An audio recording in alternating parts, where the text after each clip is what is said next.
to the podcast, hablemos de lo nuevo. For the G's, by the G's, que pasa en el terreno. Vienen jugadores y se van, traiga lo nuevo, a huevo. Doesn't matter where you from, Salvador, Mexico, Honduras, Nicaragua. Todo mi latino, come and listen for an hour. TikTok, que traemos lo que quiere, todo lo que pasa dentro y fuera de las redes. Really? You don't know what it is. Reportamos con la lupa what we see at the digs. En las buenas y en las malas yo diré la verdad. Si cometen un error o tienen habilidad, la calidad del rival cuando viene a jugar. Facts. Yo no me muerdo la lengua. Got love for the crest in the city I came from. Los campeones de campeones y con copas mi race. No empezamos, empurgamos. Soy la voz de LA One. Soy la voz de LA One. Love. Yeah.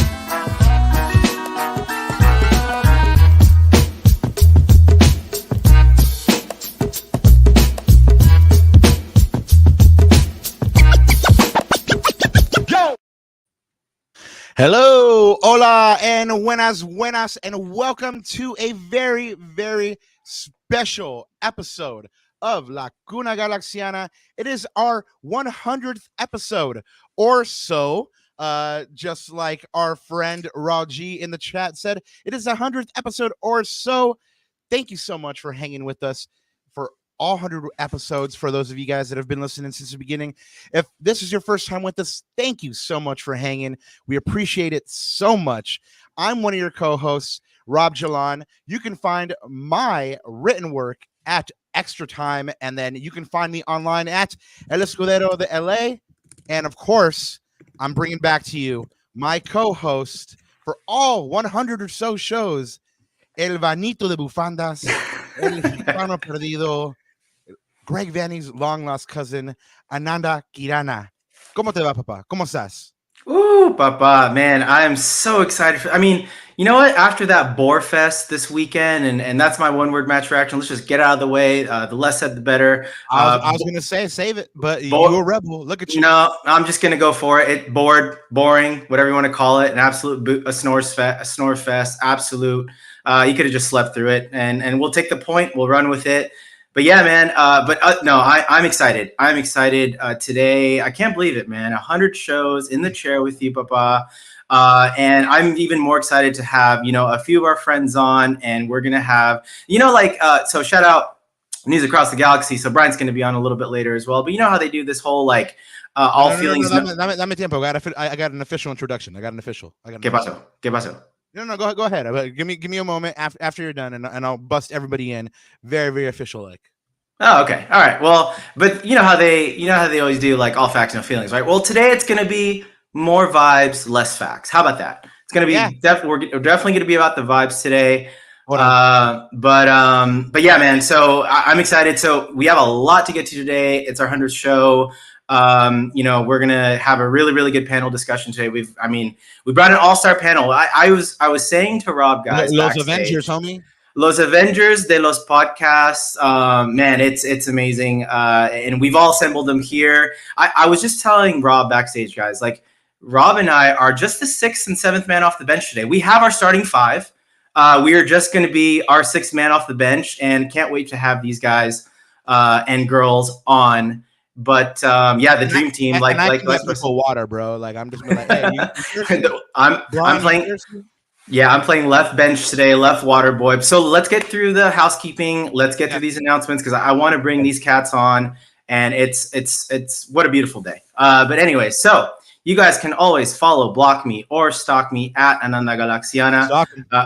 Definitely stalk me. Comment to SC, Matt. I see you in the chat. That's my stalker right there, Robert. And I'm accepting applications for more.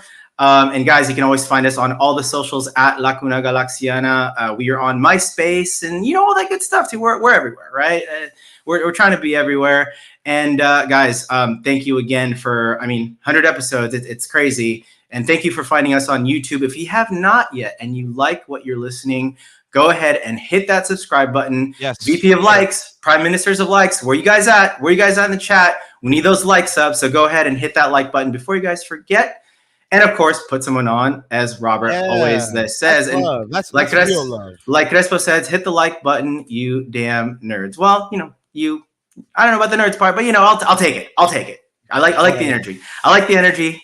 But yeah, so, and guys, of course, como siempre, antes de olvidarme, for the 100th time, buenos días, tardes o noches y bienvenidos a otro capítulo de la Cuna Galaxiana, el capítulo, we're Centurions, man. It's el capítulo número 100. Look at that. We made it. And yeah, well, I'm going to turn it back to you because we've got to zoom through these announcements. And let's expand on, baby. I'm ready. We do, because we, like you said, we do have the Avengers, the Dream Team, the All-Stars.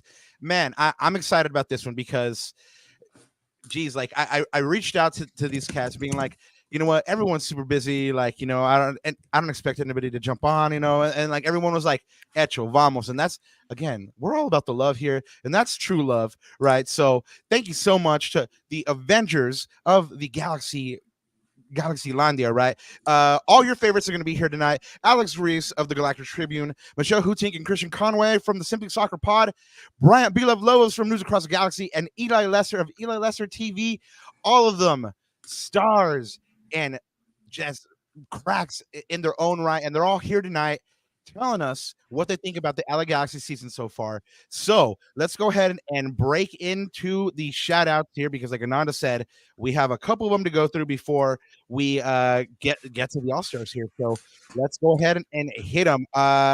Well, as you guys know, the Galaxy play again this weekend. They'll be playing RSL at home. We do have an RSL preview show for you guys on Thursday, May 9th at 9 p.m. with special guest Alex Napoles. He's the host of the RSL show and the producer of the KSL Sports Zone, a commentator for KSL Sports Rewind, and he appears on El Show RSL.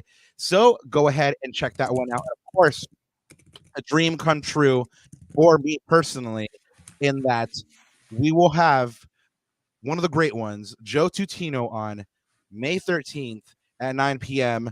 I will probably cry. I'm warning you guys. Yes, he will. But it's all right. Like I was telling my wife, like, will it be weird if like I have a cardboard cutout of him, like right there? Behind, like, I see it right there, Papa. Yeah, I see it right there. Yeah. So anyway, I'm just gonna roll with it. But anyway, to commemorate this occasion of our 100th show and just the general good feeling out there, man, and thank you to all you guys for, you know, being so lovely and you know, showing us so much love. We're giving away some t-shirts. Hey, there you go. Don Raul, you know him, you love him. He's been one of the biggest G's since day one. Here he is showing off all 5 rings to all them lames out there, wherever they may be. Just a reminder, 5 rings, baby, 5 rings. So you enter by subscribing to La Cuna Galaxiana YouTube channel. You guys know where to find us. If you're already subscribed, you already did the work. And hey, all you go.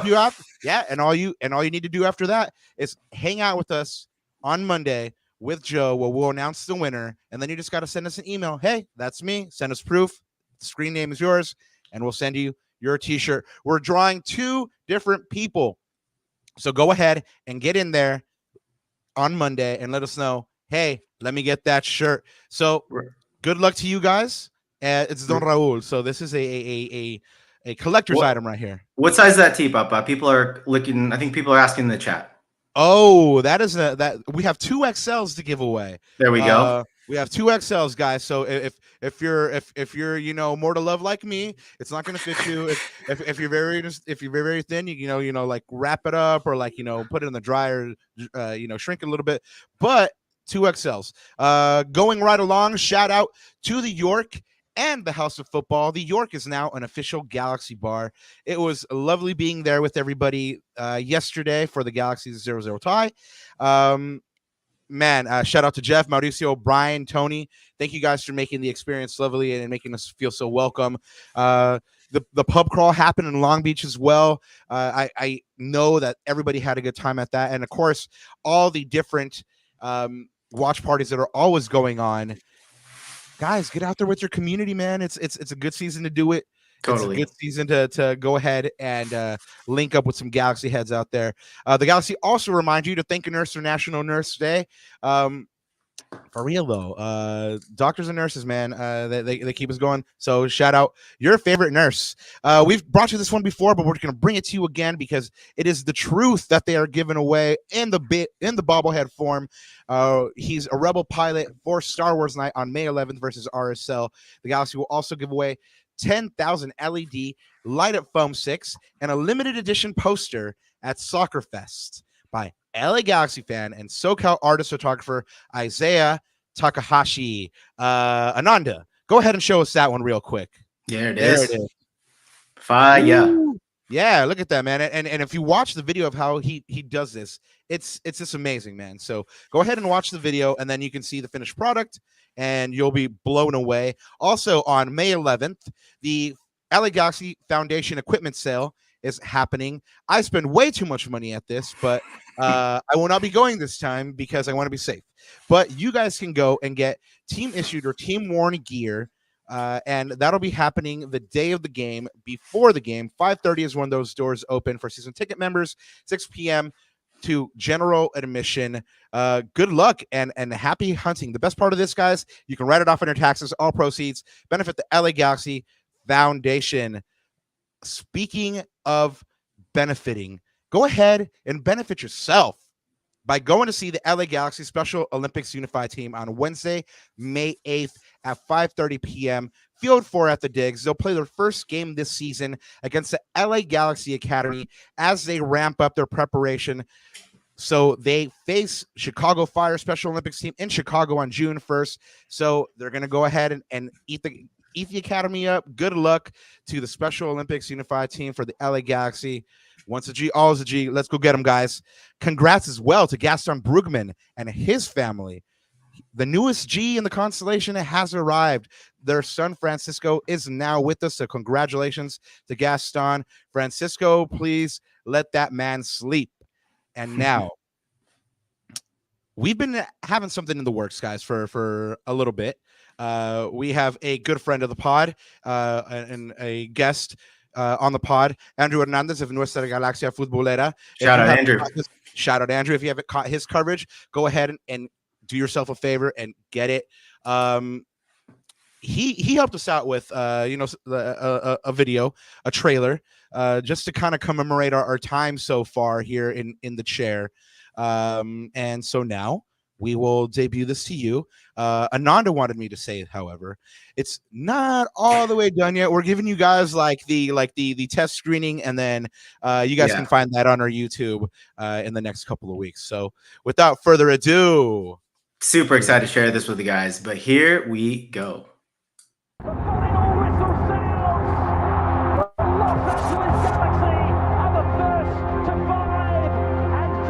The LA Galaxy are a complete mess. Everybody is to blame. It's one thing to be bad on the field, but now you're going to be bad off the field and not accept it. In the whole league, they shipped 67. That's the worst goals against average. It's been a challenging year. Things around. Last year obviously didn't go the way any of us planned.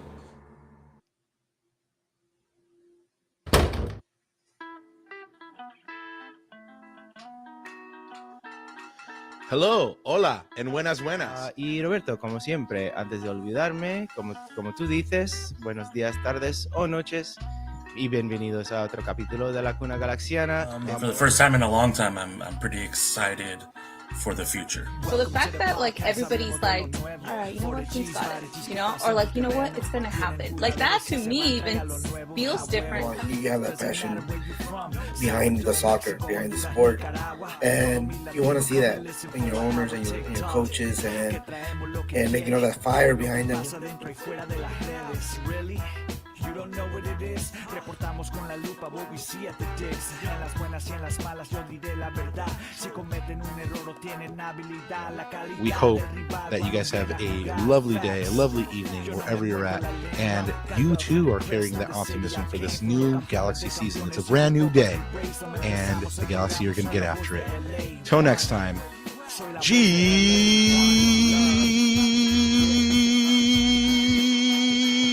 up.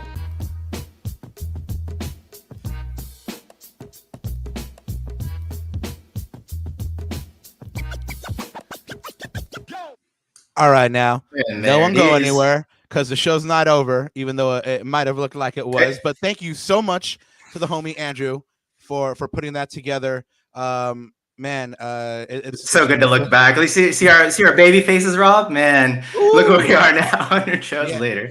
Yeah, man. And you know where we are? You know where we are? We're about to hang out with some Avengers, man. Yes. Please put your hands together for the all-star cast that will be with us today, gracing us with their presence.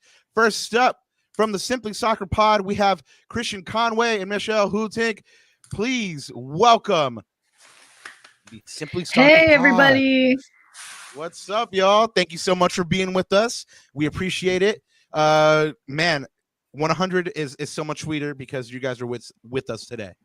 Oh, that's incredibly kind of you guys, and congratulations on 100 episodes. I mean, you guys have done some amazing work, and we've been lucky to have you on, and we've been lucky to be on. So we're just incredibly proud of you guys for the work that you've been putting in. So I apologize, I'm a little throaty tonight, but I'm going to give it 110% for you guys on your 100th episode. Gee, you are a warrior. Thanks so much, man. Yeah. Michelle, gracias. Yeah, thank you so much for being here, man. We appreciate you guys. Before we go any further and bring on the rest of the Avengers here, please let the folk know where we can find you online or or the pod. Michelle, go ahead and hook us up with those deets. Yeah, you can find me at MC Huitink, that's HUITINK, on Twitter, and if we're still calling it that, I still do. And our Instagram, is simply soccer __pod. You can find me over on X, formerly known as Twitter, at Transpants121, and then also on Instagram at cconway12, as she shouted out all of our social media stuff. We're trying to do a little bit more live takeovers at games, so if you ever want kind of a little live look in, a little behind the scenes action, and a little inside baseball, we're more than happy to have you join us. Hey, you guys should get Ananda after he's been at the game and he's had a couple beers after the game. Make that happen. I want to see that on one of these. Well, guys, thank you so much. You know this guy as well. Everybody, you know him, you love him. He's from the Galactic Tribune, formerly of the Striker. We have El Profe Alex Ruiz joining us. Looking sharp, man. Woo! Let's go, Alex. Woo! Oh, he did him like, hey, ooh, look at him. See, I told you, I was talking to Rob a couple of days ago saying I was going to turn out looking nice, celebrating 100. So, salud a ustedes, and enjoy this one today. Cheers, my friend. Thank you so much. Hey, before we go any further, Profe, please let us know where we can find you online. Let the people know. They need to know. Yeah, so you can find my LA Galaxy coverage at thegalactictribune.org, and you can find my more content on X at ALXRRuiz15. That's where you can find a lot of stats and just general opinions and things about the LA Galaxy.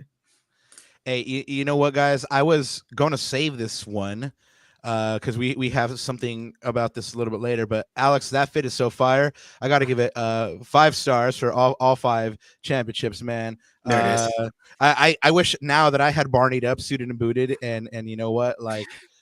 I wasn't joking around when I said I was gonna come up looking sharp. I wasn't joking around. You were not. You were not. Well, I had the good fortune of running into this guy over the weekend, and we got to see some sharp music. It was always a pleasure hanging out with you, Eli Lesser of EliLesserTV. Please welcome to the show. Hey, what's up, man? How you feeling? Dude, I am feeling good. Long time no see, Rob. But damn, how am I supposed to follow up Alex? Alex came in looking sharp. And I thought I was dressing up, putting on, the classic kit. But damn, I should have put on a suit. But no, shout out to Alex for that. Shout out to everyone. Everyone looks amazing tonight, as always. Hey, thank you, man. I tried Eli with the Vanney dress code, but I guess it only goes halfway there. So hey, no, whatever he was wearing was bold. Oh yeah, exactly right. Like maybe like a darker tan, Greg. But Eli, please let us know where the folk can find you. Of course, if you watch any kind of soccer in this country, you probably already know. But for the folks that don't, let us know, man. The @ is right by my name over here. EliLesserTV on every platform. If you think there's a platform I'm not on, try me. I'll probably be on there at EliLesserTV. So yeah, very simple. Just follow me everywhere, I guess, or not. But it's good to see everyone. And yeah, when Rob hit me up to be on this podcast, like the photo he used to promote this, I said I will be there no matter what. So I'm honored to be here with you guys for episode 100, and I can't wait to talk some G's. And he really loves me because this weekend he put me on to some Wagyu loaded tots. Primes. That's real love, right? When you feed your people, right? So finally, let me bring to you the 5th stone in the gauntlet here. Bryant Lovos from News Across the Galaxy. Papá, ¿cómo te sientes? Gracias por estar con nosotros. Muchas gracias a ustedes. 100 episodes, fellas. That's a lot of episodes. And I feel underdressed. Alex, you outdid everybody. Yeah, he really did, man. He does look sharp though, but yeah, he went hard on episodes. Yeah. What's up, hey, guys? Thank you, man. Thank you so much. We appreciate it. And please let the folk know where they can find you, so they can show you some love in the future. And you guys can find me on all social media as Bryant Nags, and you can follow the show at News Across the Galaxy on all social medias. Hey, now all 5 stones are in the gauntlet. Vámonos. Let's get going. We got some LA Galaxy to talk about. But before we do that, we're ranking Greg's fit from 1 to 5 stars. Ananda, flash the screen, baby. Where's that screen? There it is. I tried. Bryant, what are you giving this on a scale from 1 to 5 stars? It's a 5. He looks hot. Yeah, it's a 5-star. I love it.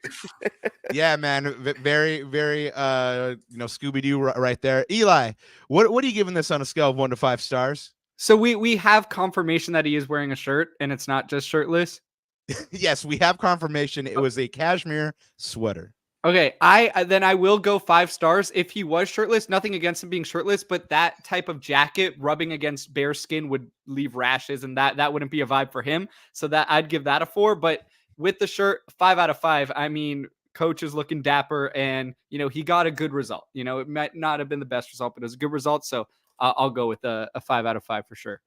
All right, we got 2 5 out of 5s. Alex, we're going to leave you because I feel like you're supremely qualified to speak about fits today. So, Michelle, go ahead and give us Greg's fit 1 through 5. It's a 5-star because it's just so fun. And I mean, what better way to dress in Seattle? I never doubted that he wasn't wearing a shirt. I mean, I'm probably the only one because I definitely got a lot of messages from people asking me from other, like I have a friend in Kansas City and I have a friend in Colorado, and they're like, seriously? And I go, is he really what? just not wearing a shirt? Yeah, that's exactly what they were asking. And I go, you're kidding, right? But yeah, Vanney's always dressed dapper, and that's a 5 out of 5. I mean, it's got us talking about it, that's for sure. I mean, what else would be more Hollywood than a bunch of people out talking about your fit? Hey, I mean, imagine though if he had gone shirtless. What a flex, man! Just like, so I went shirtless. I'm Greg Vanney. What? I was thinking he would look very French if that was the case. That's true. Oh man, I would. Now I just got this like meme of French Greg Vanney in my head. Christian, what are you giving this one, man? So I agree with you all about the flex thing, where if he had gone shirtless, I would have appreciated this a lot more because it would have been like, heck yeah, I'm in Seattle. It's probably like 40 degrees. It was supposed to rain at kickoff. We saw the wind, just go for it, Problem is, I don't like the jacket. I love everything else about it. I don't like the jacket. I think like a pea coat or like a black kind of trench coat would have been a little nicer. So I'm going 3.5. I do like the sweater and I do like the scarf. I just think the jacket is just not, well considered considering what he was going for, if that the makes material sense. For sure. And we have Gary Cambrone saying that his jacket is too tight, and you know what, it might be. It looks a little snug right there on the buttons. I'm no one to talk, but you know what, Greg, it's a little tight. And Ananda apparently loves it so much that he decided to emulate the look today. So you know what, we know he's going 5 out of 5 apparently. But now, guys, to the reason we're really here, we got to talk about some LA Galaxy, and of course they just played yesterday, so we got to talk about this game a little bit. We're not going to spend too much time on it because, quite frankly, not too much happened, right? But for those of you guys out there not in the know, Sunday, the LA Galaxy and Seattle played their 50th meeting across all competitions. The Galaxy does trail that series 17-19-14. Against Seattle, they hold an 11-14-14 record in league play. In 19 regular season matches played on the road against Seattle, they hold a 4-8-7 record. Playing in their 7th road match this year, they earned a point in a 0-0 draw yesterday on Cinco de Mayo. And in 7 road matches this year, they hold a 3-2-2 record. This 0-0 draw against Seattle marked the second shutout this year for the Galaxy, who were very, very pleased to see Jalen Neal come back and put in some defensive work. John McCarthy also showed pretty well. He finished the match with the second shutout of the year. He now ranks second in the league in saves behind goalkeeper Brad Stuver. They are the second team in the league with fewest goals allowed from open play. So now, guys, we do this thing here. I'm sure you guys know, a one-word match reaction. So we're just going to hit it to you guys. Ladies first on this one. Michelle, one-word match reaction for this 0-0 draw in Seattle. Relief. Okay. Expand, please.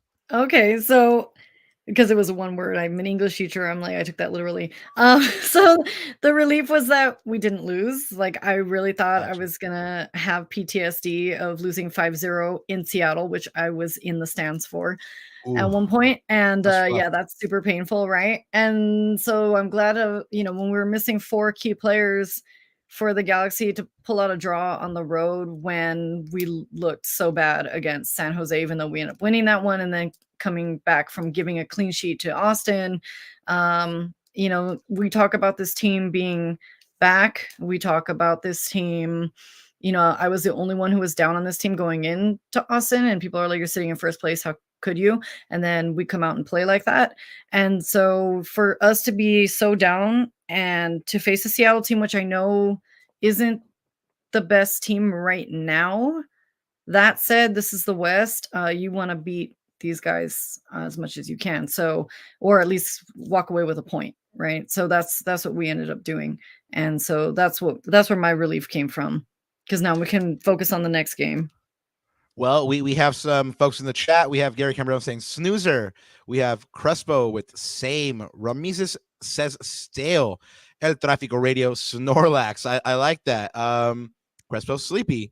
Sergio says flat. Tony says uneventful. I like them all. So now you guys are really going to have to pull out some words. Go ahead, Alex, your one-word match reaction for this one. Yeah, so, obviously Kendrick Lamar's been the big talk around the last couple of days, right? So one of his songs, I'm going to go with the word for this game. It's all right. Like you think of the circumstances surrounding the LA Galaxy, missing Ricky Puig, missing Dan Joveljic, Mark Delgado not being available, getting a point on the road, being able to at least withstand a couple of, times Seattle was going forward. You get a point from that. It's all right. It's obviously a very forgetful game. Probably the game we'll all forget about once the season's over, but it's all right result, and you can't really be too mad about it. Bryant, how you feeling about this one? I'm going to go with improvement. Last week, the LA Galaxy was basically bullied all over the pitch in Austin. And this week, it wasn't as bad. Miguel Berry is still the question here, but he did better than last week. So I'm stick with improvement this time. I agree with you on that one. Even though Ananda disagreed, he said the stats don't show that. But I'm saying, like, if he had a real sinker last week, he just had like a little sinker. We're good. Week, Improvement. Yeah. That's improvement. That's what you want to see, right? Eli, hit us with that one-word match reaction.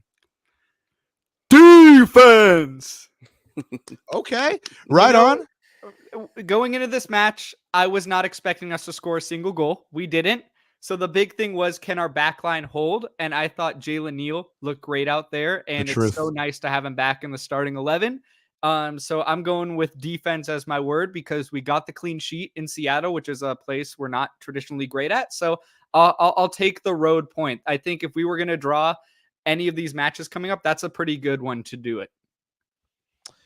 And Anandita, you gave us yours, so we'll finish with Christian. Yeah, I think the word I'm looking for is resilience. I think this is a byline that you have found a lot in this year, which is if you look at this game, obviously lacking the players that they lacked due to various issues, due to certain things. I think the Galaxy look at a couple of the chances they conceded in the first half, and especially at the beginning of that second half when Seattle really turned on the pressure. One of those goes in, right? And then all of a sudden, the Galaxy just fold. And I think a byline of this year has been so far is that the Galaxy now don't fold anymore. Like they actually find their way through games in a way that I look at this team in 21, 22. I don't really feel like they figured this thing out. And yet they did. And was it, completely, Benny Hill theme tune scrambling for whatever you can at points? Yeah, but you're going to have those games. And in a league where getting a point on the road is worth its weight in gold, going to Seattle, a place that's incredibly tough to play because of the turf, because of the crowd, because of the conditions. I mean, do you think a Galaxy team from 2, 3, 4 years ago figures this game out? I doubt that. And so I think resilience is definitely the big takeaway, and it's been the big takeaway of the season so far. I saw a lot of good head nods with Christian's points there. So we're going to stay with them. We're going to keep it with, a yes or no. So one word reaction again, just yes or no. And would you have taken the point before the match? If someone said you're going to get a tie, would you have taken it? Christian? I would have bit someone's hand off for a point. Hey, all right. Eli? 1000%. Yeah, I was very happy with that. And yeah, that's what I wanted out of it.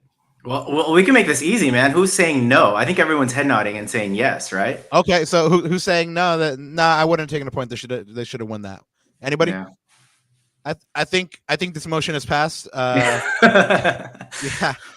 Alrighty then. All right. So going into this one, we knew that the Galaxy were missing players, right? We knew that they were missing Ricky through yellow card accumulation. We knew that they were missing Decky. We didn't know about Mark, however, even in press availability. And that one was kind of sprung up on us. So they were missing people, and so we got the lineup. And was it a surprise to anybody? That Greg put out the lineup that he did, being that he had what he had in the cupboard. Bryant, would you have done anything different with this lineup? I don't think so. Like you said, these are the players that were available to Greg Vanney in this match. And you got to go with what you have. That's the best you had. And I don't think there could have been in any other lineup with this team available. So, yeah, no surprises. Of course, I would have not liked to see as much of Barry, but that's what we have.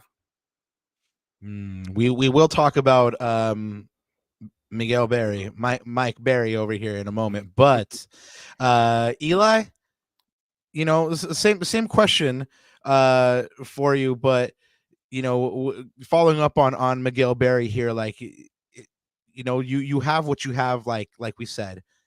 Do you try something different? Do you try like just something radical, false nine? Like do you save Miguel Barry for the end of the game here? Or are you just pretty much going, yeah, this is what we had? I think it was pretty much what we had. It might have been interesting to try Diego Fagundes as a false nine, but I also kind of like that he was in the midfield trio.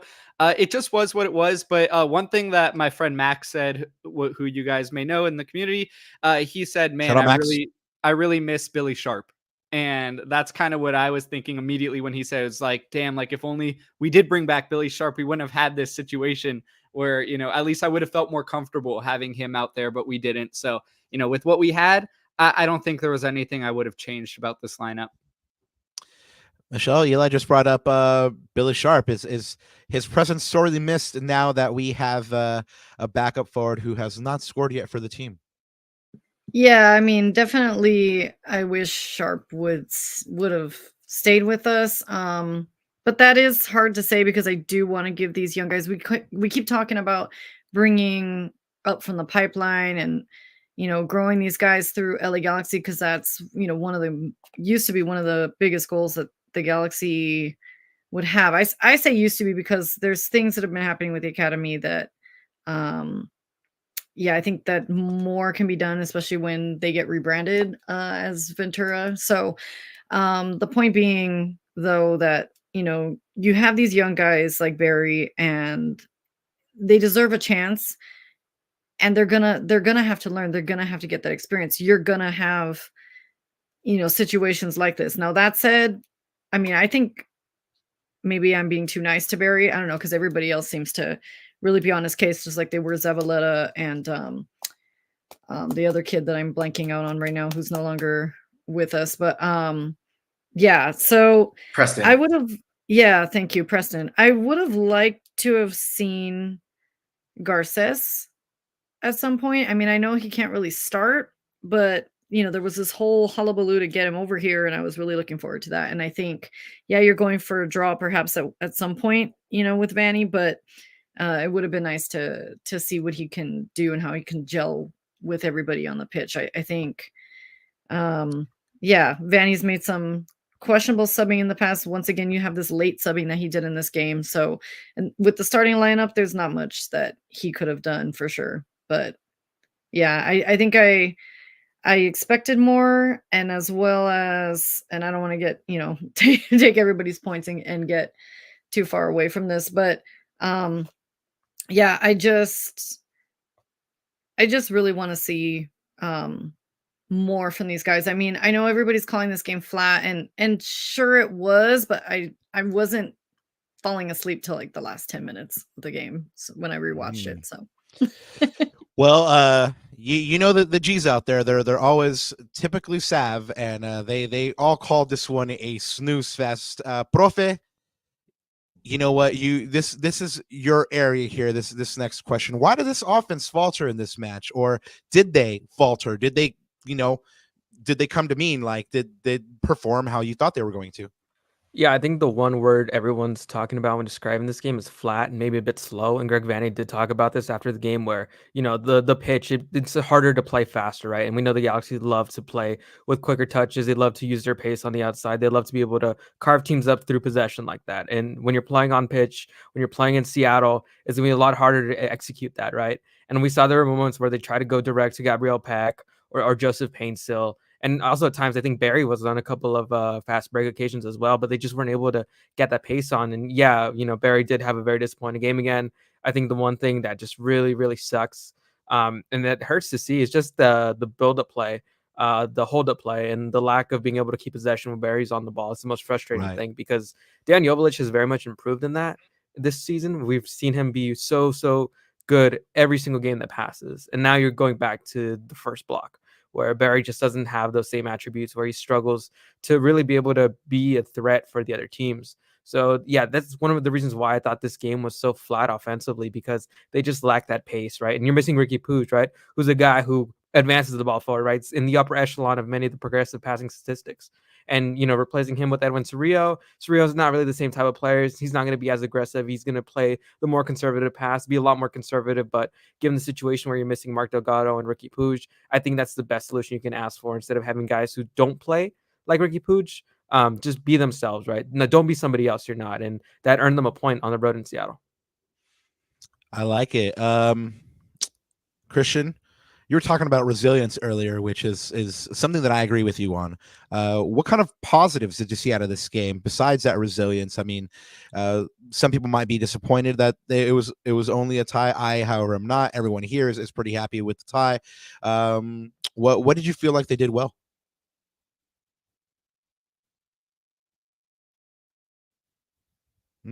Christian, you with us? I think he's frozen, Rob. Okay, well, he'll come back to us in a moment. Bryant, you spoke about improvement, but I'm going to push back on that a little bit, because it's the second successive game with no goals. So are you worried at all? I asked Greg this one in the presser, and he answered in the negative. He is not worried, but how about yourself? Am I worried with this team moving forward? No, are you worried with two successive games with no goals from the team? It's a little worrisome, but we will see Dejan Joveljic come back eventually. And for a lot of people that were giving him a lot of ish for being our starting forward, now you see that we miss him, and he is our lead scorer. And so I'm not worried, just because I do have that in the back of my mind that Dejan's going to be back. We will be at full strength soon. And so it's just, in these games that we are gonna use Barry, we're gonna have to just stick with it and let it ride out until Dayon comes back healthy. So I'm not that worried. Christian is back with us, so we'll ask him what positives he saw out of this match. Oh, I think what we saw is that the system can work without, 4 of its major players. They did get some opportunities against Seattle in a way that I think indicates that, hey, if they don't have Pooch, it's going to be okay. Like, yeah, they haven't scored a goal. Like the 0-0 draw is an issue, but again, they definitely were not playing for 3 points in that game. It was basically, if you can nick a goal in the counterattack, that's cool, great, awesome, dope.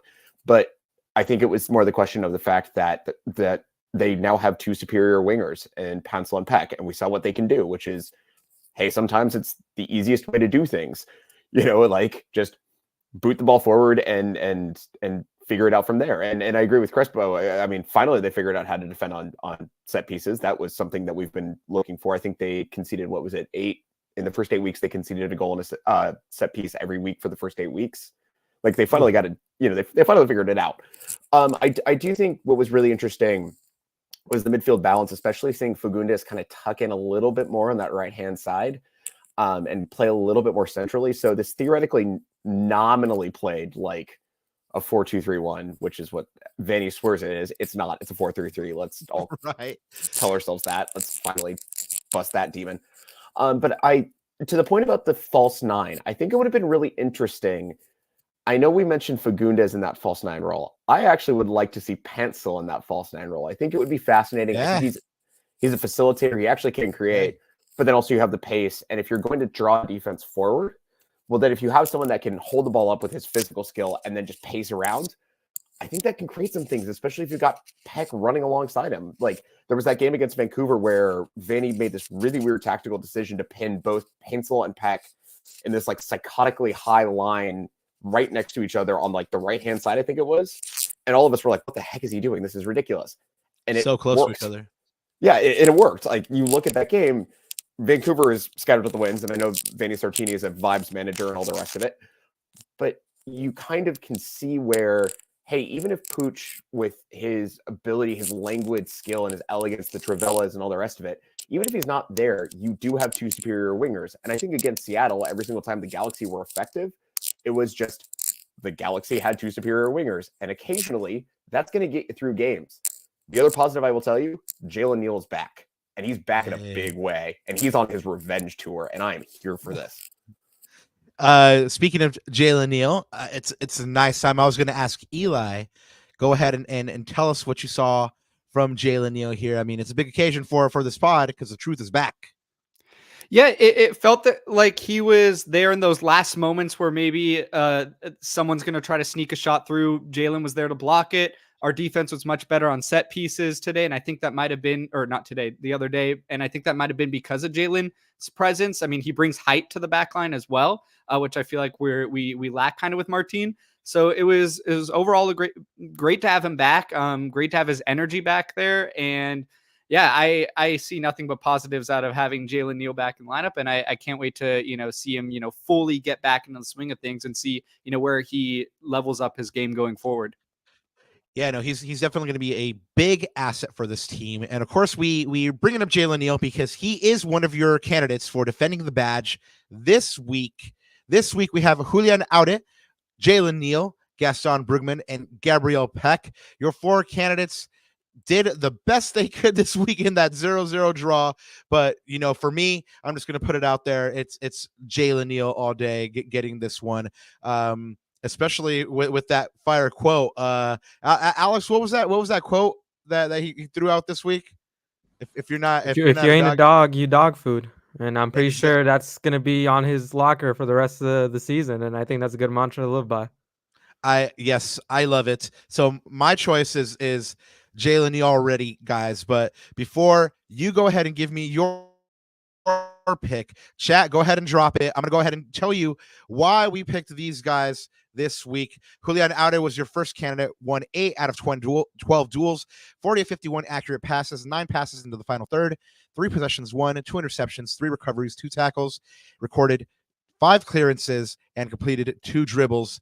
Jalen Neal, of course, His first start back for the Galaxy in almost a year, 329 days, 5 passes into the final third as a center back, y'all. Won 5 of 7 duels, 3 of 4 aerial duels, 3 blocks, 1 interception, and recorded a game high 8 clearances. Gabriel Pecci, 17 of 22 accurate passes, 6 total shots, 2 passes into the final third, 2 of 2 accurate long balls, 3 of 5 tackles won, 2 interceptions, and 3 recoveries. And the new proud Papa, Gaston Bruggeman, the most fouled player in this match, 31 of 38 accurate passes, 7 passes in the final third, 4 of 4 accurate long balls, 2 blocks, 1 interception, and 3 recoveries. We're going to go ahead and start the picking here with Bryant Lovos. Who is your defending the badge winner? It has to be Jalen. And tell us why. It has to be Jalen Neal.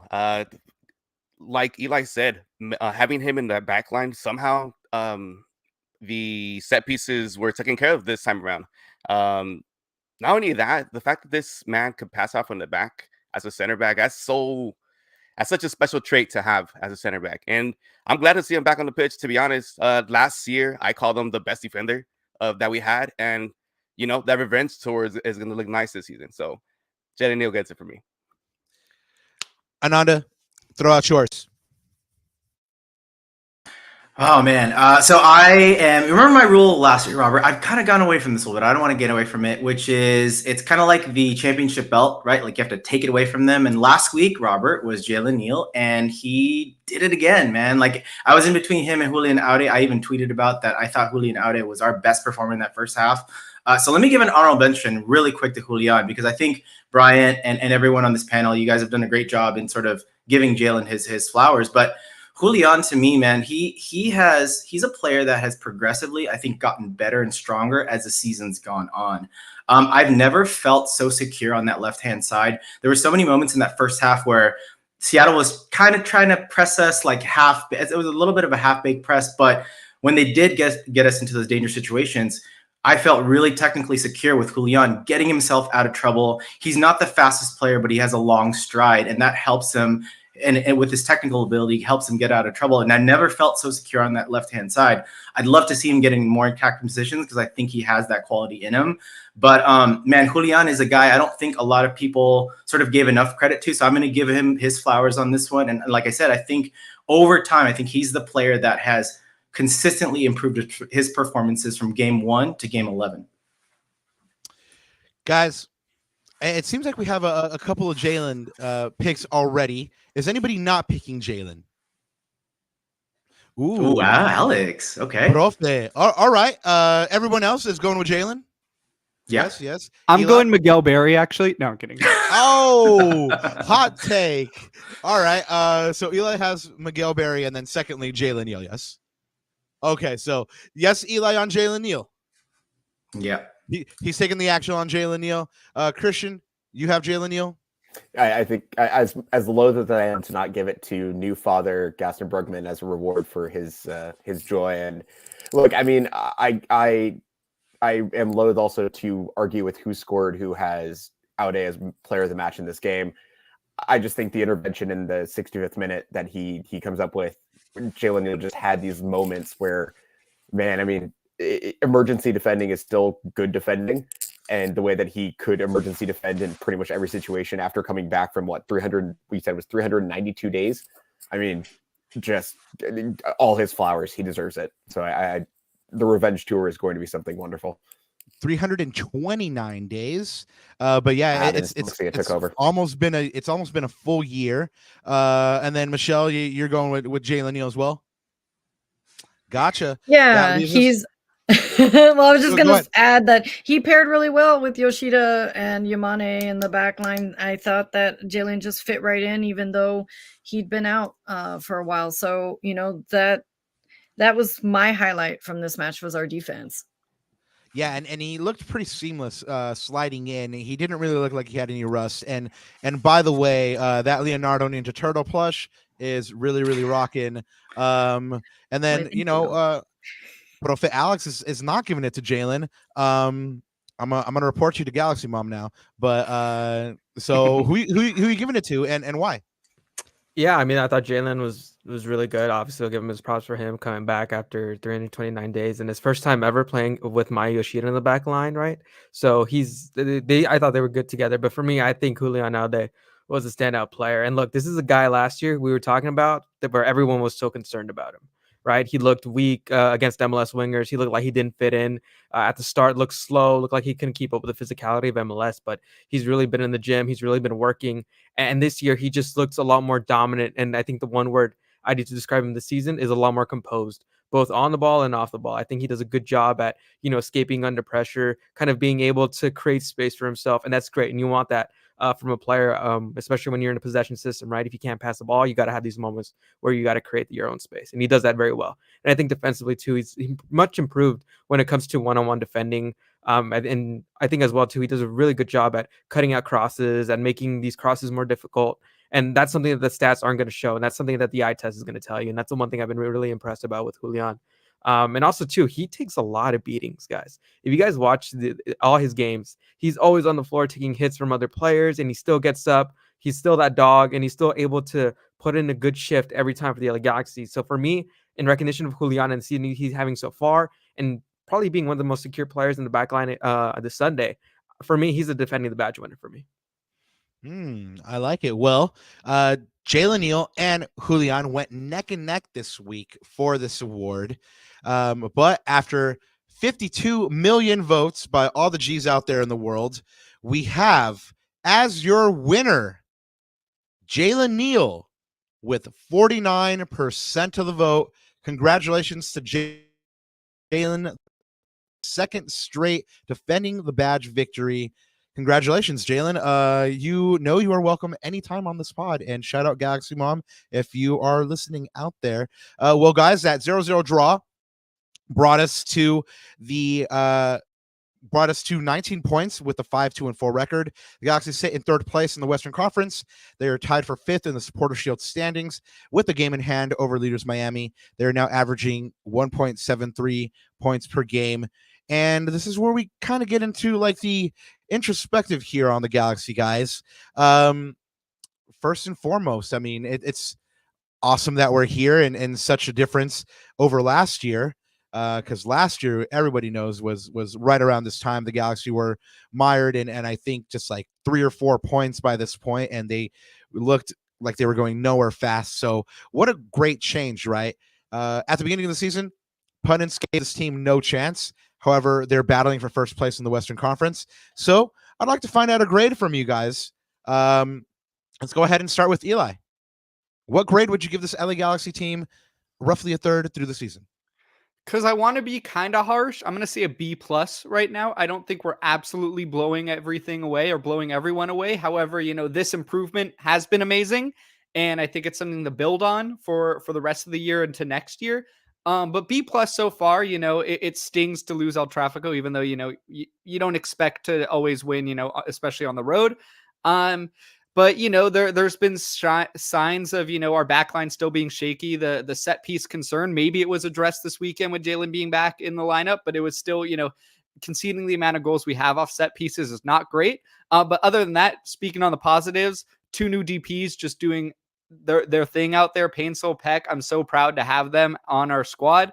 And, them, especially Painsil and Ricky, working together has been amazing, and I'm excited to see where that goes. Dayon's taken a step up. Julian nowadays taken a step up. So I'm going to go B+. Also, I think underrated has been John McCarthy this season. There was a stat thing that came out today with these ranking of the goalkeepers, and I'm no like analytic guy, but what I got from it was that in terms of like expected goals conceded, John McCarthy's done the best in that in the entirety of MLS. So that's pretty impressive.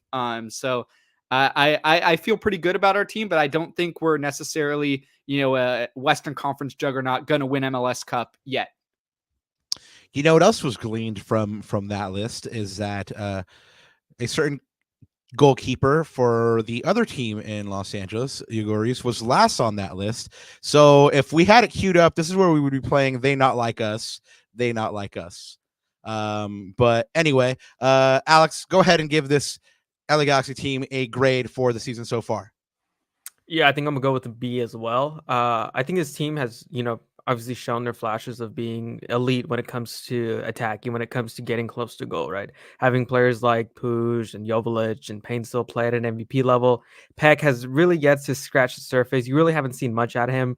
And I kind of wrote an article last week. He's pretty lucky to have Joseph Painstill on the other side who's performing at an MVP level. Because if not, we'd probably be having more discussions about Peck and probably some a bit more concerns about him. But I mean, he's still yet to reach his potential. The whole Galaxy attack in general is still yet to reach their potential. And again, obviously the problems with set pieces and defending, that still needs to be a bit of an issue. John McCarthy, like Eli mentioned, has been among the top shot stoppers in the league. I think he's in top 3 or top 4 in post shot XG minus expected goals. So he's really good in that advanced metric. And that's one of those real goalkeeping metrics that you want to pay attention to, aside from save percentage and just general saves. Those don't really tell the full story. But McCarthy's put some good saves. He did a couple of good saves this past weekend against Seattle. But yeah, I think this team's a B because not only have they not reached their potential, but they also have just shown a couple of defensive deficiencies. And until they can improve on both of those things, then we can put them in the upper echelon and among the elites of MLS Cup contenders. We got a couple Bs. Let's go with our homies from the Simply Soccer Pod. Michelle, what are you giving this team? So I'm going with a B, but as a teacher, they're only 6 points from a C is what I'm going with, because that's what separates us from being mid again. And the West is wild, and the Galaxy have tough matches coming up. I love Painstill. I hope that he keeps... They really need to service the ball. He's always ready. He literally is like always waving, and he's always like, why didn't they just give it to me? And I think, yeah, once Vanney starts figuring out more of the coaching stuff, I think once everybody starts getting back, because again, we're third into the season. I think that there's still some quirks that they're still working out. I feel like some guys are still adjusting. We still have to see Garces. Yeah, exactly. This team has a lot to show, but I don't think that they're living up to their full potential. Christian, we have a couple Bs in the house. Are you going to buck the trend? I unfortunately will not. I will also go B. I think the issue that I have, I again, this, as previously mentioned by Alex and others, the attack is phenomenal. Like, they have solved a lot of the problems in the attack where it was just high chance creation, but no profit off of that high chance creation. I mean, if you look at the Galaxy last year in terms of advanced analytics, they were one of the teams that created a ton of chances, just did not finish them. The problem for me is the fact that the same problems keep cropping up from last year. And that's especially that transition defense issue that we talked about a ton on the podcast last year. I was looking through some old episodes getting ready for this. You look at the Austin game, right? Where they turned the ball over twice. And we know with Austin, they set themselves up to beat you in midfield and then beat you on transition. This is something we've known for a while now. And yet every single time the ball turned over in Austin, the Galaxy were caught flat-footed, caught doing stupid things. The 2 goals they conceded in the first half, like, come on, like the 2003 Galaxy showed up again. And that's my concern, is that occasionally we get in the hot tub time machine, we go back to last year, and it's the exact same thing where it's, hey, the Galaxy are a very good team moving forward. They are. Like, there's no questions about that, especially when Puig and Painstill and Peck can get on the run and can get into space, and you have Fagundez supporting them as kind of this pseudo 10, but kind of. But the problem is, the minute the ball turns over, it's either one of Aude or Yamane is pinned too high, because in Vanney's system, it requires you to pin a fullback onto the halfway line.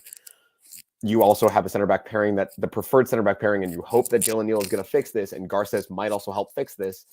Your preferred center back pairing is pushing like 90 years old, right? Like, when the ball turns over and you're expecting them to, when the ball turns over and you're expecting them to run downhill, you're kind of looking at a little bit of a, Katie Bear the door kind of situation here. Again, it's the same exact issues from last year that occasionally pop up, where that transition defense issue is the biggest thing for me. If they can solve that, then no question this team is at least in the top, I'd say 3 teams in the West. The West is a bar fight. I am always reticent to predict the West because it is, as I just said, a bar fight. But if they can figure out that rest defense issue, then I move my grade from a B to an A+ immediately, because then that means they are within the top 5 teams in MLS. But that's where it's holding me back a little bit. That's where they falter. And B-Loves, I'm really, really counting on you to buck the trend, for you to be like la tia mala, like, just be like, nah, go ahead and throw shade if you got it, man, or are you going with the B? Yeah, I gotta go with the B. There is still a lot of room for improvement in the team. And it's a B on the positive side.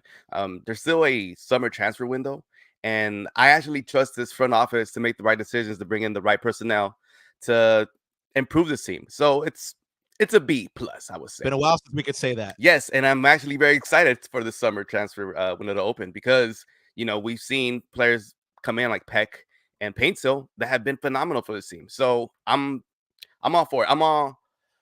I'm excited for that transfer window, and the B plus I think is fair to say for now. I'm putting in petitions. I'm putting in petitions for Griezmann, Bryant. Don't worry. I got you, bro. I got you. Yeah, let's go. He's calling Will Kuntz every day on this one. And Andita, we'll finish with you. Give me a grade for the LA Galaxy season so far. It's going to be clean sweep for me. I mean, for me, probably a B or B minus. I mean, if I look at just performances, right? So we've had 11 match days. I think our performance level was we dropped stinkers, I believe, in 2 games. So for me, that's LAFC and Austin. So 9 out of 11 good performances. I mean, that's about a B, right? B minus, however you want to see that. But yeah, I agree with all the points that these guys have made. And Robert, see, this is why we bring this expert panel on. So I don't have to talk too much. I mean, these guys they're awesome. Like, they know what they're talking about. Ananda's like, I don't got to talk to you. I like I said, I am left water boy. I'm left bench. I'm just like, soaking this all in and soaking this great moment in. But great points raised by all of you guys. But, I think the only thing that I would add is really just, I think Brian made this point or Eli, I can't remember, but just looking ahead, I think those deficiencies, the transition defense, the things that we have to work on, there's lights at the end of the tunnel. There's a summer transfer window. There's basically 2 new defenders coming back, right? Jalen, Neal, and Emilio Garces. We still haven't seen him, but really excited to see what his pace and his technical quality can bring to that back line. And then, of course, the Miguel Berry problem. Well, summer transfer window should effectively solve that issue. We have a U22 slot to play with. We have some TAM. And I trust... I put my faith in Will, and Will we trust, right? So, I think it's got to be a B minus. Real quick, before we go any further, thank you once again to the chat for hanging out with us today for the 100th or so show. We have Zuli Campos saying B for we are so back. So another B there on the panel. Shout out to Mo Football. Eli, you're right. The moose is loose. Thank you so much for hanging with us. You weren't lying, man. You are a night owl, because I know where you're at. It's probably like midnight plus. So shout out to you. Thank you for hanging. Shout out to Leo once again for coming back. Really for everyone that's here on the panel too. You guys got an A+ grade for as a panel by It's Me 3K. So shout out to you guys. You guys are doing it real big. But we've spoken about this team as a whole. Now let's and we spoke about Gabriel Peck perhaps underperforming. So who has been that player for you that is, underperform or needs to step it up? We'll start with the Prophet. Do you mean like another player besides Peck, or if I think Peck's been a bit underwhelming? No, another player besides Peck. I was just giving an example on Gabriel Peck. This might be a leading question, Alex, but Yeah, no, I mean, I think the one player that comes to mind, obviously, when it comes to underperforming is like Miguel Berry and Gabriel Peck. Besides that, there's not really much I can think of. I think my one issue with Peck is just he seems a little one-dimensional at times, right? Like he's playing, out there on the wings, very dependent on his left foot. Sure, he's got excellent pace and great dribbling, and he can create these moments, but it becomes, teams figure that out quickly, right? We know that MLS is evolving as a league. We know that there's so much emphasis on data, on analytics, on analyzing video. And I think the one thing that everybody can see, even fans, is just that he's so dependent on his left foot. Honestly, with how Barry's performing, I'd prefer for Gabriel Peck to kind of play as a 9 or a false 9. I think, his pace and, he has those instincts, right? With Vasco da Gama last season, he played as a second center forward for a good portion of the season. So he has some experience in that as well. And I think Paintsill being the more polished player, more polished winger, you got to keep him there out wide, especially since he's been so dangerous as a right winger. I feel like Peck is going to be a bit of one of those things, those storylines you want to pay attention as the season goes on, because I think he can really start to improve. He can really start to get better. We've seen those flashes, and so far through 11 games. It's just about, can he put it all together for the LA Galaxy, because he hasn't really reached the levels of Paintsville. And once him and Paintsville are able to kind of go, bar for bar per se, right, in games, then I think this Galaxy attack will almost be unstoppable. And now give us your best performer or Galaxy MVP so far. Galaxy MVP? I think for me it has to be Joseph Paintsville, right? And the other way, I know it's kind of the easy cop-out answer. I can make it real sophisticated, but I think you just have to go with Joseph Paintsville. I mean, like I mentioned with him earlier, he's just a polished player. He's in his prime. He's a guy who's ready to compete for MVP trophies, right? He can create goals. He can assist. He's able to just do so much more on the ball and just be able to give the Galaxy another dimension in the attack. And I think the fact that, he's done it in Belgium for so many years, and now that he's doing it at MLS, he's proving that, he's not a one-trick pony. They can do it in multiple leagues, and players like that usually tend to dominate MLS. And again, he's only 26 years old, so you should expect to see this for the next 4 years. Man, I'm super excited. I used to tell Ananda, like, this is the signing that I really want, even over Gabriel Peck. Bryant, go ahead and tell us the Vato needs to step up. Tell us the G that's winning your heart as MVP. Well, let's do the player that needs to step up. That one's kind of, because aside from Peck and Barry, who are probably the two obvious, how about we give it to our center back, Martin Cáceres? I know that him and Yoshida combined age of 1,000 or whatever it is, but there's been times where Cáceres has put us in by getting yellow cards in a bad position, and his fire on the pitch has kind of hurt the LA Galaxy in some games. So I'm going to give it to him. The player who has my heart right now is going to be Ricky Puig. I know we've given him a lot of flack on our show that he does too much or tries to do too much, but we could clearly see in this match against Seattle that we clearly need this man. So for me, he's going to be the guy that I like the most this season. Michelle, who do you got here? Player that needs to step up and your MVP Galaxy player so far this season. For me, it would be honestly easier to tell you who I think is performing up to par. I think they all need to step it up. But my official Art choice, teacher. I know. And I see we've got like 20 minutes left before we get to listeners' questions. So I'm trying to get all this in. But yeah, it's because, on paper, everybody looks good. I've said this on our pod, and I know, like, what more can you ask from Joveljic right now? But and I get that he's up there in the ranks of, top players in MLS right now, but I just remember the Joveljic that was and how he was supposed to be the future of the Galaxy, and it's like, what happened to that flash, that spark? I feel like that's what's missing. None of these guys can really get into the back of the net. I think even with Vanney as coach, like, the talent on the pitch has been, how the Galaxy are in third place right now. But yeah, they are underperforming to their potential. When we're comparing to Galaxy players of the past and what we expect this team to be, these guys have heart. They have the talent, but they really just need to make us feel like, yeah, we're cup contenders. So that's why I'm so tough on everybody. But yeah, Paintsville stole my heart. He is incredible. Like I said, he's hungry for the ball. I really want them to just service him on that side. And it's not because Peck is like just underwhelming. But it's because Paintsville's got that speed. He can make those shots. I know he's hit them off the post, and we've said a few things about that, but he just really needs to be given it. And I think once he gets it in the back of the net, it's just really going to light him up the way that a few other Galaxy players have come to life once they get their big goal. So I think, yeah, I mean, it's great that, you can trust him to take penalty kicks, but yeah, trust him a bit more on that side. And I think that if they would have fed him more in Seattle, the Galaxy could have won that game. Yeah, I agree. I think Joseph Paintsville is the danger man right now. Besides, of course, Ricky Puig. We'll go ahead and go with Christian. Same question. Underwhelming Galaxy performer, and then your MVP, and then we'll finish up with Eli. Yeah, if you think she's a tough teacher, imagine recording a podcast with her every week. No, no, I'll love here.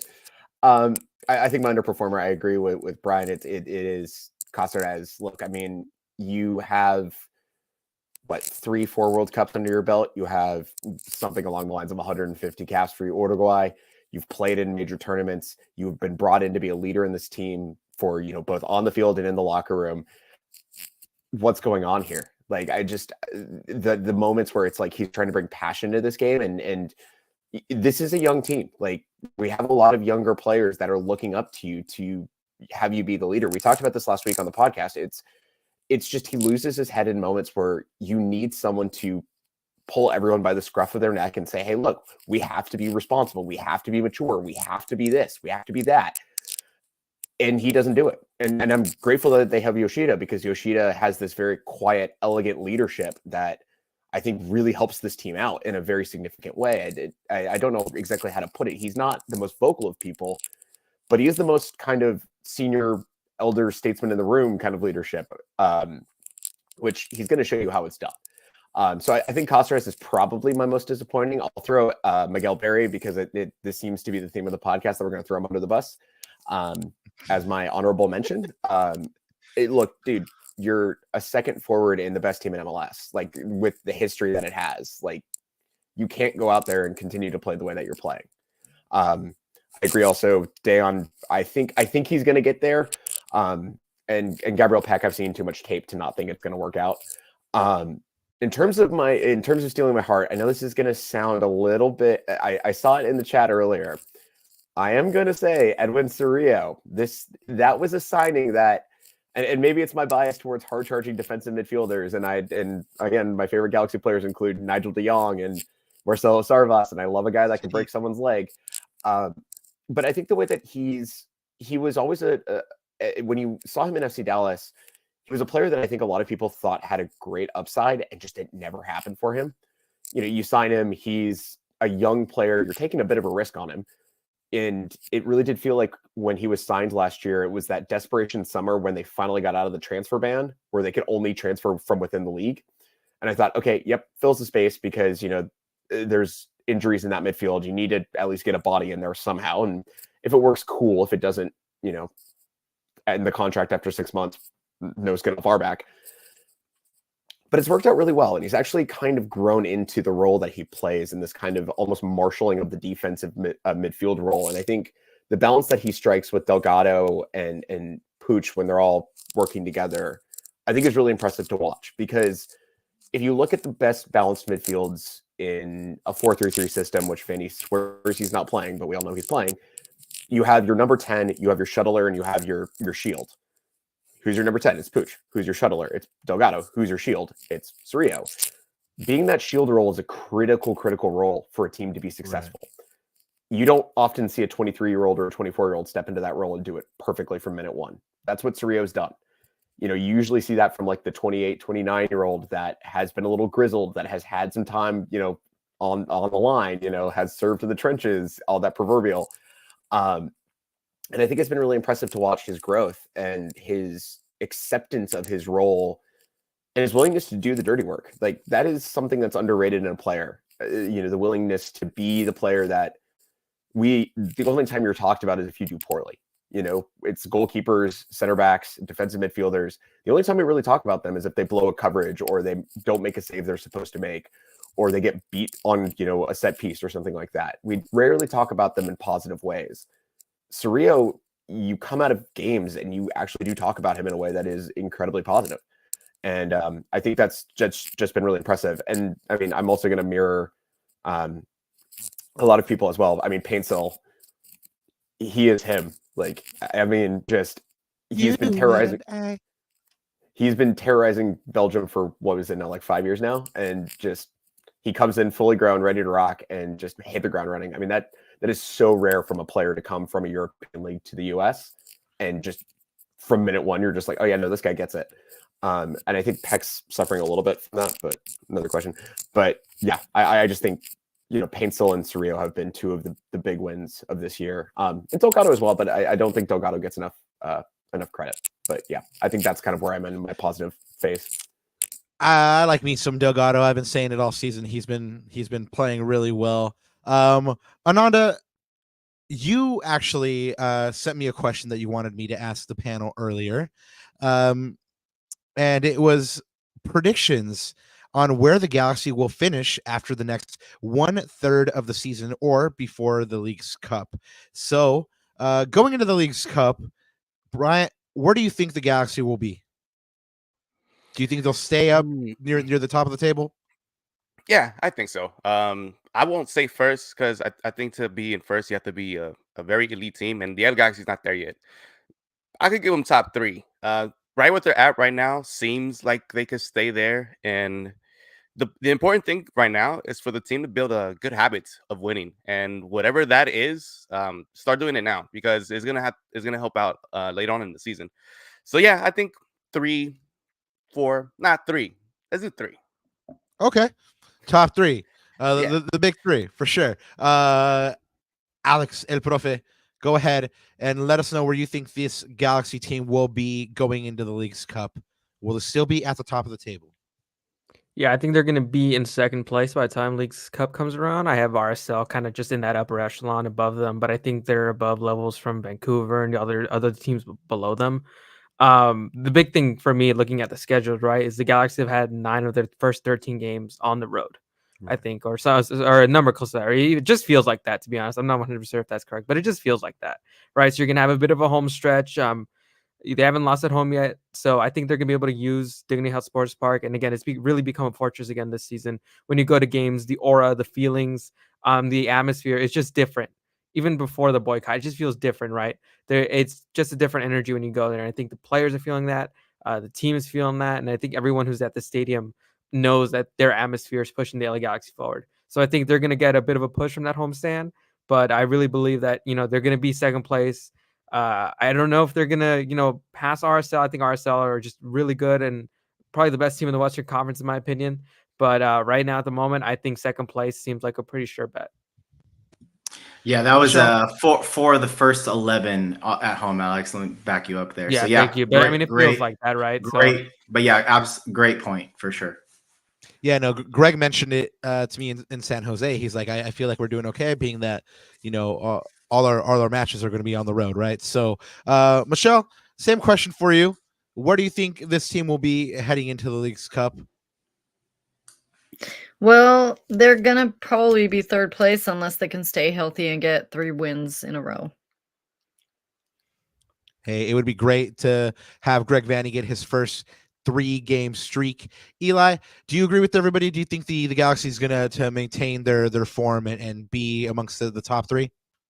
Yeah, I think 3rd, 4th, 5th, that's kind of where I see us heading kind of for the rest of the season. And that might be a hot take because I want to see us rise or, be back to where we were at like the very start of the season. But with this group of players and, I'm still a little worried about our depth in the long run for this season. And I think that might affect us as the season goes on with Leagues Cup and stuff.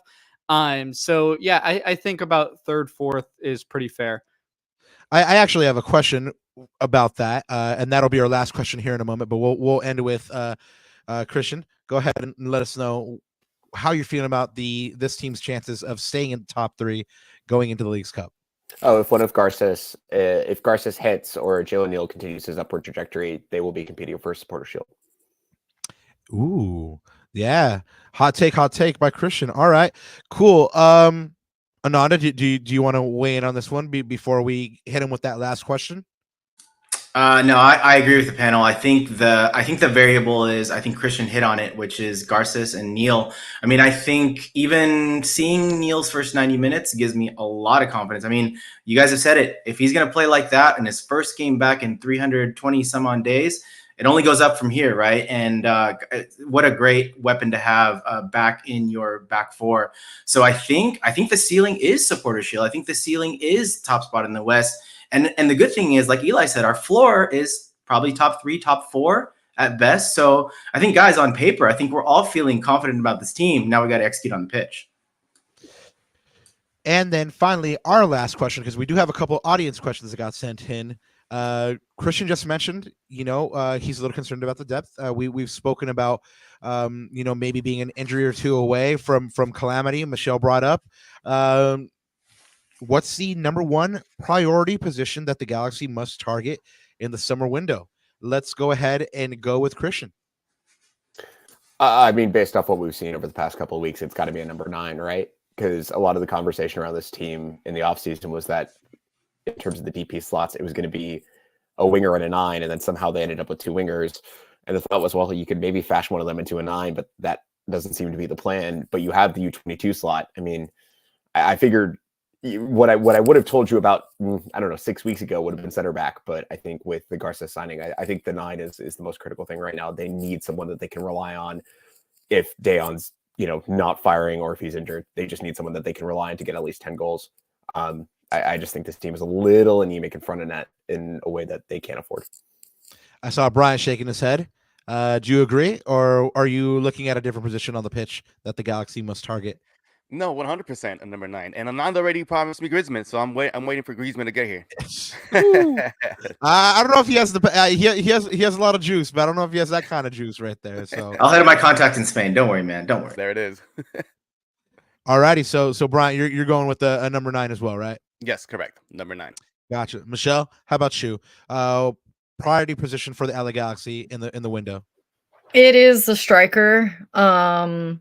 But if it's the summer window, Ricky leaves the way that people keep thinking he is, then they're gonna really have to replace that position. I think the Galaxy did okay in Seattle, but long term, they wouldn't be able to survive without Mark Delgado and Ricky Puig right now. Interestingly enough, Mark Delgado last year of his contract. However, we've been made aware that Ricky did sign an extension or is close to finishing up an extension. So I don't know if that's Michelle mentioned that she's heard that he might leave. I mean, anything's possible, but he did just sign a contract. It might be one of those things where, like, hey, if we do sell him, at least we have negotiating power because we have the contract now. And Rob, apparently, based on his last Instagram post, he likes LA a little bit more than before. So there you go. I don't know if you caught that.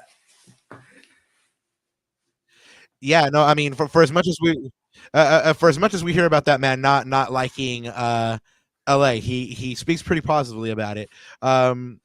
Eli, priority position for this club? So Michelle actually took the words out of my mouth, but not because I thought that Ricky was going to leave, but I am worried about our lack of depth in our central creator. I feel like we need maybe use that U22 spot as bring in maybe a project guy in case Ricky leaves in the future, hopefully not this summer.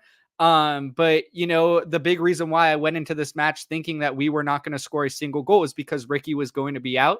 And I feel like everything runs through Ricky, and for better, for worse sometimes, but we desperately need, more attention to that spot, whether it's, a project player for the future or just someone that we know we could spot start, because I feel like there's a huge drop off, at that position, when he's not there, but also we need a 9 as well.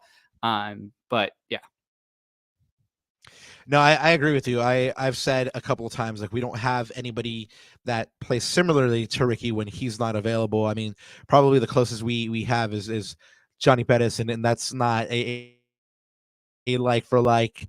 So I agree with you on that one. Alex, priority position.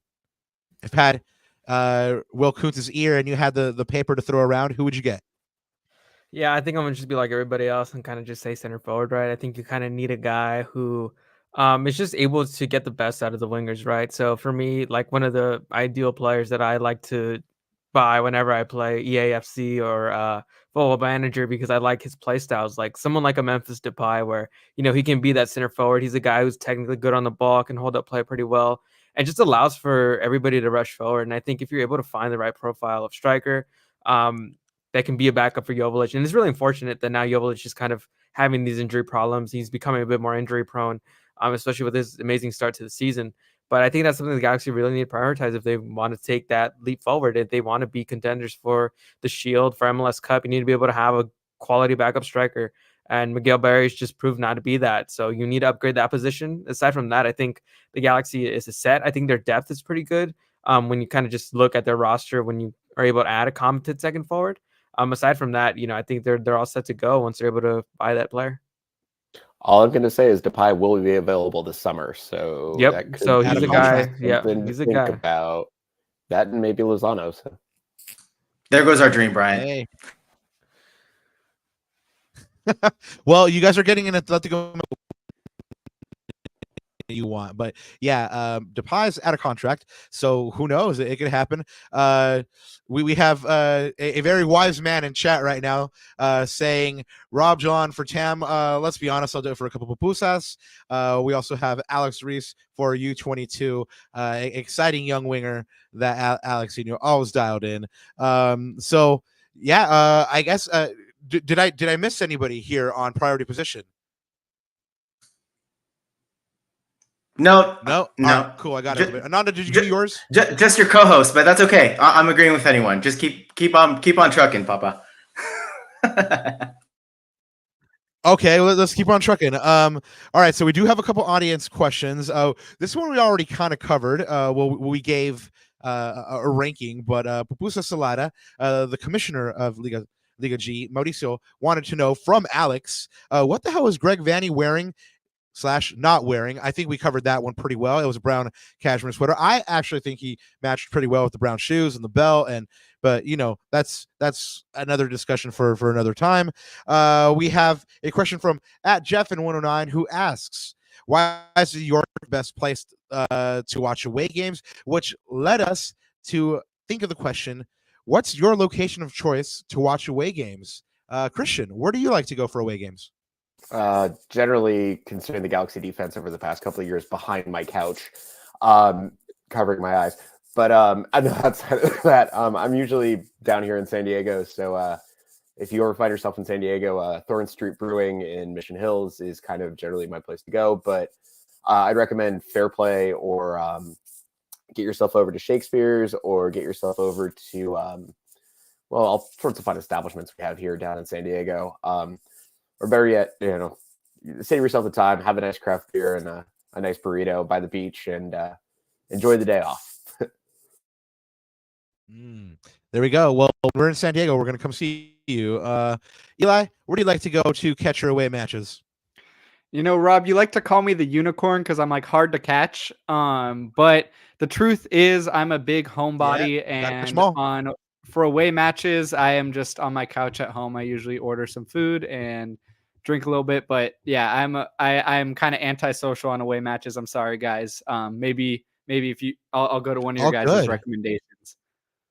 No, that's all good. And for anybody that follows Eli, we know that he eats really good, so that's probably the play. Stay at home and eat really good like you. Michelle, where are you going for your away matches? All right, so shout out the 818. I go to Springbok when I can. Otherwise, I'm at home. Excellent win. Yeah. The first away matches I took it at Springbok. So yeah, the 818 represents real hard out there at Springbok. Bryant, where do you go for your away matches? If I'm not at the actual away match, there's a couple spots here nearby because I live in Huntington Park. Yeah, my man. There's a couple spots here.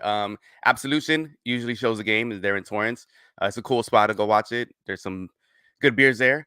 Gastro Boulevard in Compton. The Gastro Boulevard in Compton. I also like to frequent that spot a lot. They have great food, great beer as well.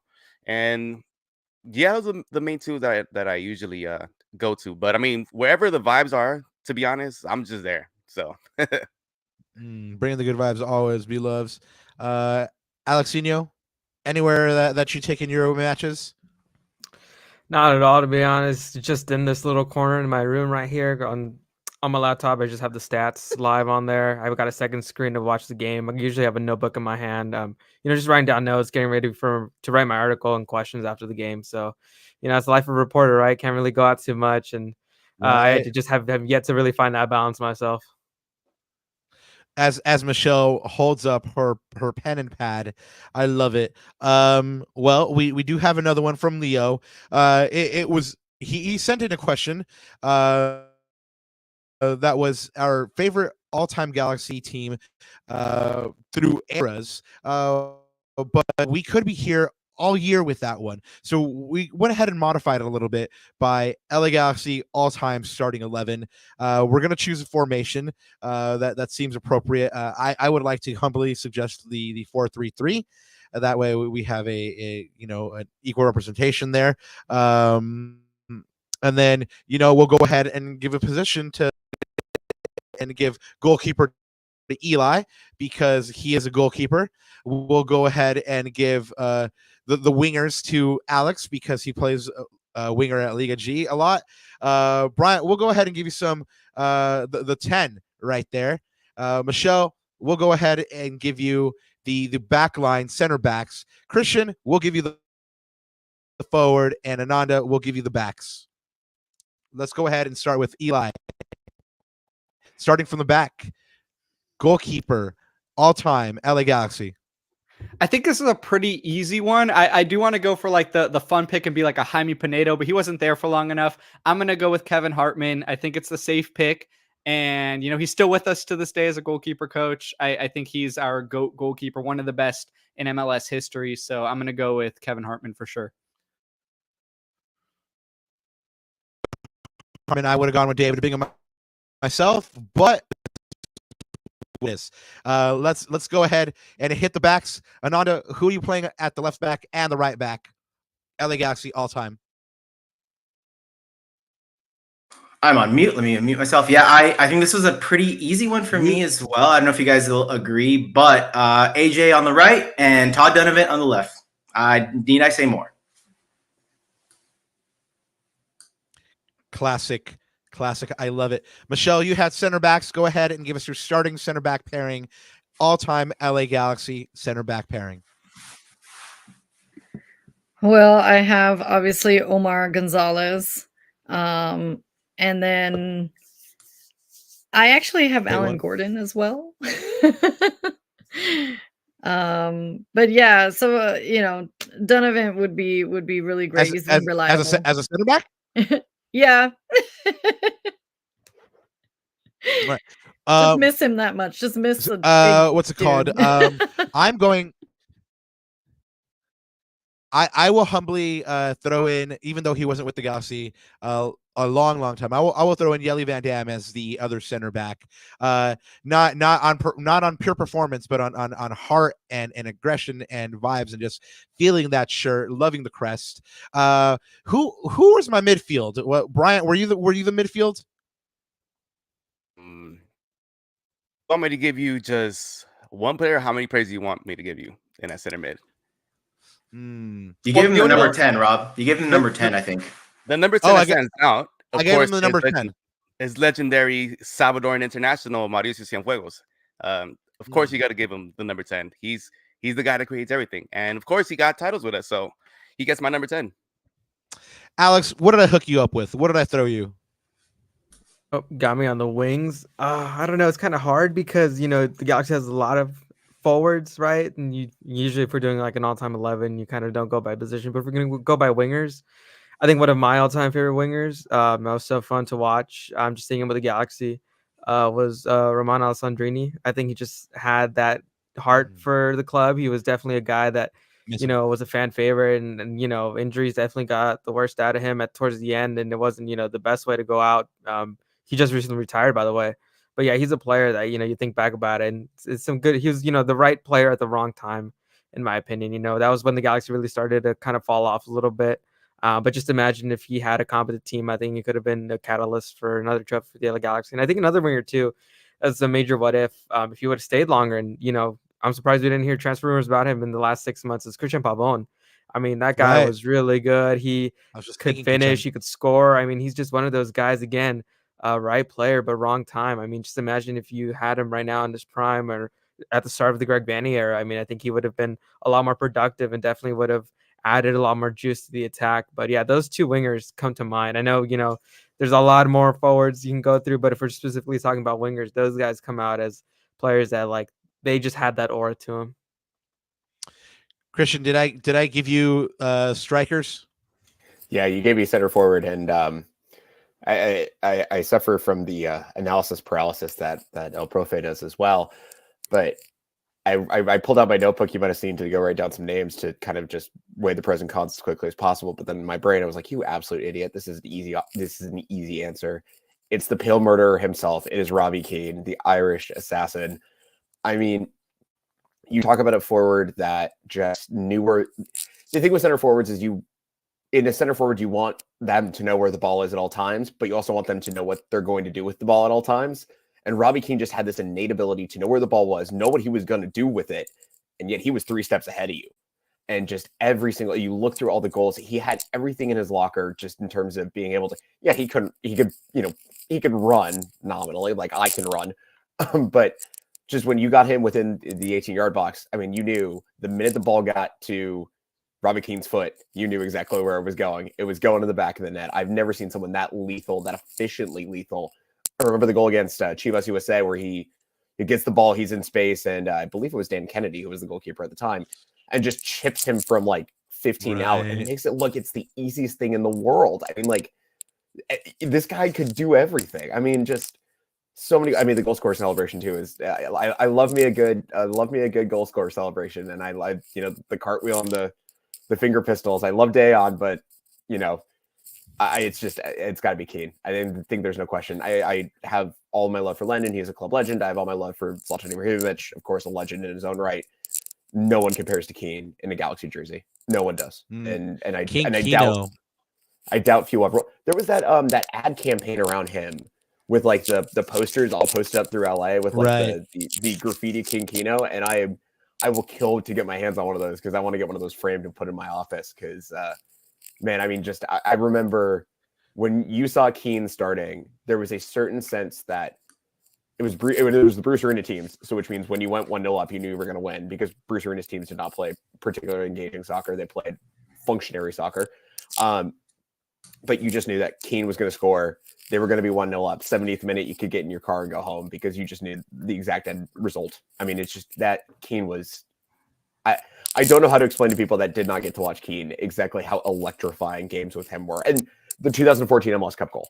I mean, he takes the ball across body, just somehow simplest of finishes and yet such a difficult finish and just cartwheeling off. It's the loudest I've ever heard the stadium.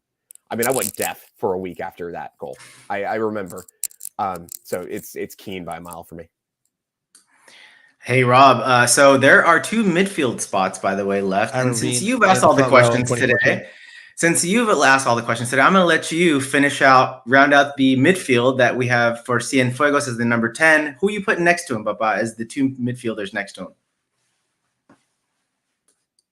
I'm probably putting Junie as one. Yes.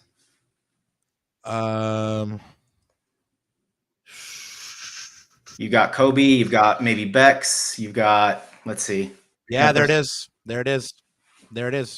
Bex. You need that right there. I mean, Cien and Bex playing off of each other. Craziness. Maybe that's just an embarrassment of riches. Who knows if it would have worked, but in another world, it would have been nasty to see, right? We do have a couple more here from the audience. Black Galaxy fans, comments, SC. Matt, what's up? How you doing? Thank you for sending this one. With players like Messi, Suarez, and Giroud in MLS, should the Galaxy try to sign a big name or continue to focus on younger, lesser-known talents? Let's go ahead and go with Bryant on this one. I've been very vocal about this, that the team, okay, so you sell a lot of jerseys and you fill up stadiums when the team is winning. I don't think that the other guys should go back to that style of picking big names and bringing over here, because if you're winning, I mean, everybody's going to show up to the stadium. We do. It's been weeks that the stadium has been, rocking, and we don't have a Messi. We don't have a Suarez, but we do have Ricky. We do have Paintsill. We do have Peck, who've been producing on the pitch. I think whatever you can do to get wins, do that. And it doesn't have to be a big name. I'm not a fan of that anymore. So let's go with the youth. Gotcha. Christian, maintain the course or follow suit like the Galaxy of old and bring in a big name in the window here? I think it's maintain the course, especially with the GM that they have in terms of Lil Kuntz. I think you look at the work he did up to the 110 in terms of bringing in a lot of the younger talent that he brought in. They were incredibly successful. And if you look at a lot of the good teams in MLS right now, there is a balancing act of, okay, occasionally you can bring in an older name, but you need to surround him with young talent. I think you look at, for example, the Red Bulls when they brought in Emil Forsberg. I think some of us were a little confused by that, but then they brought in a ton of younger players that actually supplement him very well. If you look at Cincinnati, the way that they brought in, Lucho Acosta, but then they supplemented him with a lot of young players that actually are very exciting and fun to watch. I think we're looking at a shift change in MLS right now. And I think, for example, Miami, I look at and I'm like, yeah, okay, they're good, but what happens if Sergio Busquets goes down? What happens if, a 36-year-old Luis Suarez finally realizes he actually can't run? Like, we all know he can't. What happens when he realizes he can't? What happens if Messi goes down? When you play in that high variance level, yes, they are world-class talents. And yes, they are talents that have earned the right to walk into any team in the world and start. There is no question about that. But when you play in that high variance level, when you're dealing with players that are 35, 36, you are playing with variables that are not something you can control, because bodies are weird and bodies break down. And especially at that age where a player has put in the thousands of miles that they've gotten to that point. I think the way that the Galaxy are moving forward, especially considering when you bring in those younger players and with the sell-on fees and all the rest of it, what that allows you to do is reinvest back into the ecosystem. An older player, when they either leave you or retire, you can't reinvest the money lost because it's just gone. Whereas if we sell, like, for example, God forbid, we sell on, Ruku Puch to Barcelona, because they're probably going to make that deal happen or something like that because they're stupid enough to do so, for $20 million, right? That money comes immediately back into the ecosystem. It goes into the academy. It goes into the stadium. It goes into all of these things that better the club. So yes, I can understand the allure of the older player jersey market thing. I also think, just from a long-term ecosystem standpoint, you have to be looking to buy young, develop, grow, reinvest that smartly. If you look at all the top clubs in Europe, all the top clubs around the world, that's exactly what they do, is basically look to reinvest into the ecosystem. And older players that are either going to retire, go on a free, something like that, you just can't reinvest that money back into the ecosystem. So I value reinvestment back into the ecosystem. Eli, I saw you shaking your head. Do you agree with Christian? Maintain the course? So I do agree with what everyone has said about maintaining the course, but part of me is also like, we're the Galaxy. We have this global recognition. We have this brand that everyone knows around the world. And I do think there is still some value aside from just, selling jerseys for some of these older guys. I mean, think about, what having guys like Maya Yoshida and Martin are going to do for Jalen Neal's career, like having those two as mentors for him. I think that's a great thing. And I think maybe those are the big names that we have right now, and those are who we're going to stick with. But part of me, still kind of wants to have, a name. We have three DP spots. It's not one DP spot. Maybe use one of those for one of that type of player, use the other two on more of the, the grow and sell guys. But I do agree, and I love the way that Will Kuntz has, organized this team. And we're seeing now that Will Kuntz has left the people up the 110, how they've changed their mentality into what, kind of we used to be in that sense. And we'll see if that works out for them or not. I mean, we look at the goalkeeper statistics, and Ruiz is the worst in the league right now. So maybe it's not working well for them. But it's kind of, I kind of want that both. I feel like there is a way to find that balance, and it has to be the right big name as well, because we have been known to miss on some of those. Alexinho, El Profe, maintain the course, or are you bringing in that big name? You know what? You're a Liverpool fan. Bobby Firmino becomes available. You bringing him? I know my heart would love that. Every ounce of me would be begging for it. But I think, what matters is, especially when you're in Los Angeles, is can you win? Can you be able to put those results to put butts in seats? And I think as long as the LA Galaxy are able to be sustainable, like Christian mentioned, and, be able to develop players, be able to develop champions and grow winners, then people will come, because, this is a team that's been around for nearly 30 years now, right? It's got a good fan base. It's got a solid fan base. And it's one that are very much diehards. But I think the allure, right, when you're talking about such a big city as Los Angeles, is how can you get new faces into the stadium, right? And I think a big name player is always going to do that. But it's just about finding the right player, right? You can't just bring in some random person and hope that it's going to work. You look at DC United, right, bringing in Christian Benteke, and he's been a great striker for them, right? One of the top players in MLS, so good and so dominant in the air. he would be immediately a star here in Los Angeles, having played for some big clubs. And on top of Liverpool, he played there, but he didn't do so good back then. It's just about finding the right foundation and the right player. One of the things too that is so interesting about MLS, because it's a salary cap league, is you have to be smart about how you invest your money, how you build around a player. And I think Will Kuntz, he's shown he's very savvy in what he does in the MLS market and the international market. And I think if you were to bring in a bigger star, for example, like we mentioned Antoine Griezmann before, right? I feel like he's competent enough to build a good squad to maximize his strengths and also be able to help out in his deficiencies. So I think having a general manager like Will, if you were to bring in a big name player, I feel like he's going to bring the right pieces around and be able to build a team that can be consistent for a whole long MLS season. So for me, I don't really have too much of an issue with it. Honestly, I don't really mind too much. It's just about, for me, how can you build that roster around the person? How can you be able to invest players that can grow with that player as well? Well, folks, we are an hour and 45 minutes in. I didn't even realize, and time flies when you're having fun. So we do have our teacher in the building to finish up this round of questions, and then we'll go ahead and bring it on home by saying goodbye to our guests. But before we get there, Michelle, are you maintaining this course that Will Kuntz has set forth, bringing in younger stars and letting them develop here and becoming huge stars here in Los Angeles by winning? Yeah, that's exactly what I have. And that's because, we didn't know who Pencil was before this, Peck and Garces. So I think, we're going to stay the course, and in Kuntz we trust. And right now, the Galaxy have no problem filling seats, even when you weren't really sure how they were going to perform at home. And I think that's a lot of the loyalty and like I said, always developing the pipeline through the Galaxy. I think that there's been a shift in the big names, and like we've been saying, like, everybody's on the other side of 30, as much as I love these big names. But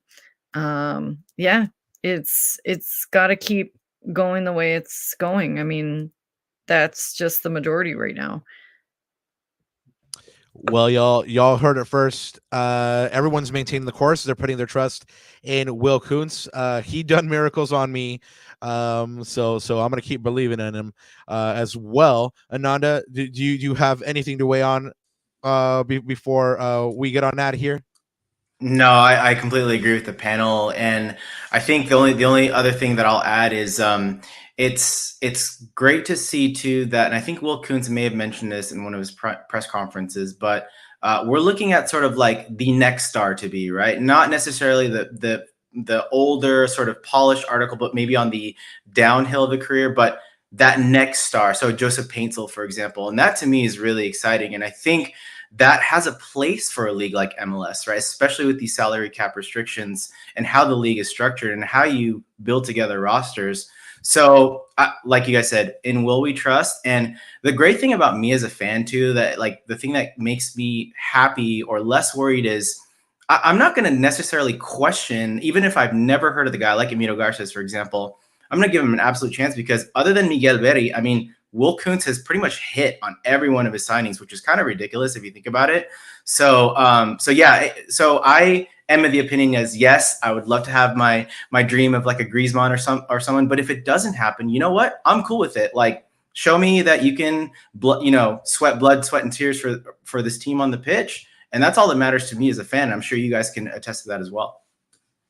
Well, I feel like that's a good way to leave it, right? Because I think that's all we can ask for from this team, is to leave it all out on the pitch, and hopefully chat and La Cuna Galaxians and other Galaxy fans, you feel like we've always left it out on the pitch for you guys through every single one of these shows. It was a pleasure to be here with the all-star cast, the Avengers of Galaxylandia. We have Eli Lesser of EliLesserTV. Thank you so much for being on, man. It was great being with you, and you are now my incubus brother And what an experience to be able to see that, man. El Profe Alex Ruiz looking sharp and dapper, always dialed in. Thank you so much for joining us and giving us your great insight. Catch him at the Galactic Tribune. Of course, we have B Loves, Bryant Nags from News Across the Galaxy. Thank you so much for being here once again. Gracias por tu tiempo. Keep on nagging, y'all. Tell the Nag boys that we love them. And thank you so much for doing what y'all do. And of course, we have the duo from Simply Soccer Pod, Christian Conway and Michelle Huitink. Thank you so much, guys, for joining us. It's been an absolute pleasure and honor. And yeah, Cosmo was with us too, right there and right here. So thank you so much. It's been a lovely time. And man, it's not just tonight, but through the entire ride, 100 episodes with you guys and with you, Ananda, has been just a dream come true, man. Couldn't ask for a better experience, and we're gonna keep on doing it. Ananda asked me earlier what I would want, and I said, "Here's to another." No, he asked me what should we cheers to. I said, "Cheers to another 100 shows." Man, we're just really, really honored to be here. So we'll do this again for 100 shows. Look out for it. We will be doing a preview pod for RSL. So the Galaxy are back home. They will host First Place RSL on Saturday, May 11th at 7:30. We'll have special guest Alex Annapolis on Thursday, May 9th at 9 p.m. He is the host of the RSL show, and he will be with us to go ahead and bring you everything you need to know before that match. Of course, our match reaction will be with the legend Joe Tutino. My dream come true. Again, I probably will cry. That's all right. I'm all right with it. I've come to terms. So watch for him on Monday.